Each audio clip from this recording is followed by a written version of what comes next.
Welcome back to the Super 16 Sports Final, and time to see what team would still be undefeated at the end of the night. And it was the clash at Crispin Field, the Dog Pound rockin' and welcoming the undefeated Warriors to town. Wyoming area 7th in the countdown and Berwick 9th, the last two undefeated teams in the Wyoming Valley Conference. First quarter action, Berwick with the opening kickoff. A few plays in, it's quarterback Brady Cleaver going 50 yards for the score, 7-0 Dogs. Next possession, long drive for Berwick. Cleaver with a beautiful fake handoff.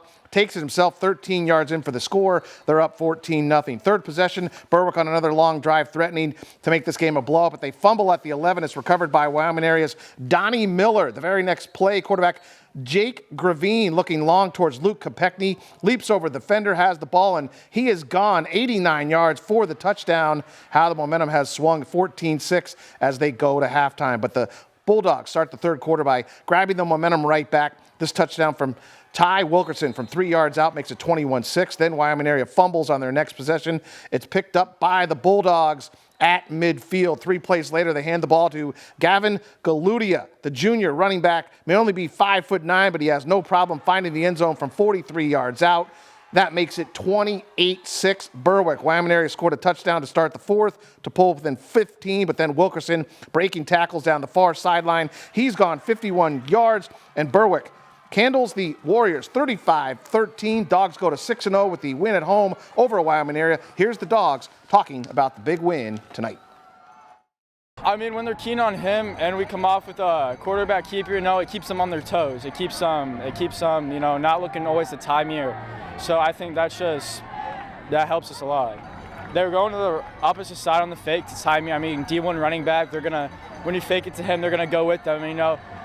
With the poolers on the offensive line, it's just wide open. I walked in the end zone. Last season when the Chiefs and Bucks got together, it was a hard-fought 20-14 win for Dunmore. Now, a season later, Lakeland is looking for some revenge on the road. Lakeland coming in with just one loss to Wyoming area. First drive of the game, Bucks ball. Brady McCormick in at quarterback to start the game, and he gets blindsided by Rocco Spatero. The ball pops loose, and Chiefs recover. Lakeland capitalizes on the turnover despite a bad snap. David Nanowitz is able to pick it up and punch it in for the touchdown to make it 7-0 Chiefs. Then in the second quarter, Bucks were moving the ball. Ryan Mecca, one of those guys, he does a great job here of staying on his feet. It takes 3 Chiefs to tackle him, but it's a big pickup for Dunmore.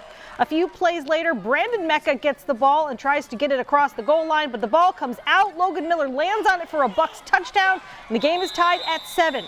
Next drive for the Chiefs, Jackson Poches takes the handoff from their own 40-yard line, breaks a few tackles, gets across midfield. Dunmore was trying to chase him down, and he's finally tackled just inside the 20. A huge play for the Chiefs to put them in scoring position. Then Nanowitz calls his own number. He gets a couple of good blocks and takes it into the end zone, untouched for a Lakeland touchdown. They regain the lead 14-7, but with under a minute left in the first half, Dunmore is able to make this a close game. Ryan Mecca with the ball and dives into the end zone for the touchdown to make it 14 all at the half. The Chiefs scored 2 more touchdowns in the second half, and they go on to win it 28-14.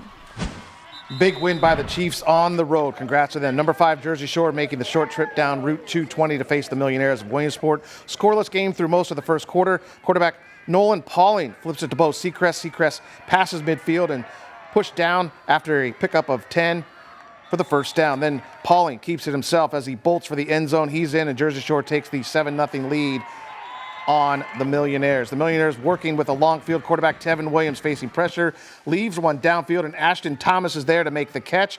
Thomas is all alone down the sidelines, takes it 80 yards for the touchdown.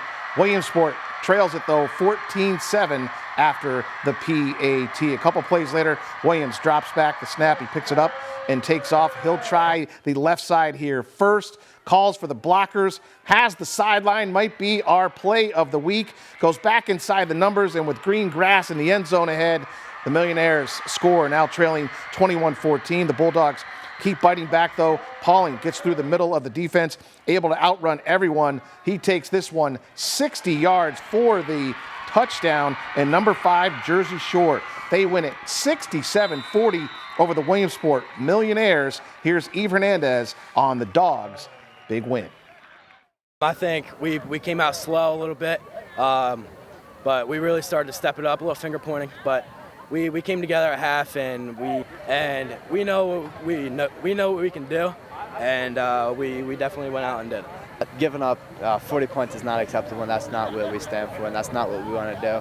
And we really need to get back. I know it was kind of in garbage time. It was kind of a lot of our JV guys were in, but I feel like our offense is hitting our stride great. You know, it's our line's getting better and better. The younger kids are picking it up, and I think we'll be a great team come postseason. All right, now here are some other scores from around District 4. Our number 1 team, Shamokin, getting a big win over Selinsgrove, 58-12.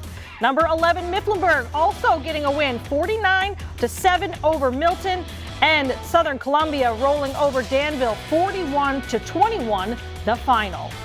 Thanks, Courtney. We're going to flip the script here, and we're going to go down to District 11. Easton, they pick up the 62-zip win over Stroudsburg, and Coach Miller there.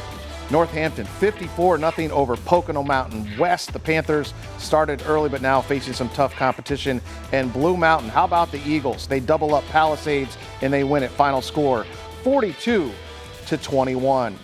The all-time wins leader in Pottsville football history, Kevin Keating, passed away on Thursday at the age of 70. Keating finished with a record of 166, 110-4 in 2 different stints as head coach, guiding Pottsville to 2 state runner-up finishes in 3A in 2005 and 2006. So condolences and prayers go out to the Keating family. He was one great guy and one great coach. Well, we still have more to come here on the Super 16 Sports Final. The whiteout at Penn State has Lions fans getting ready for the Ducks.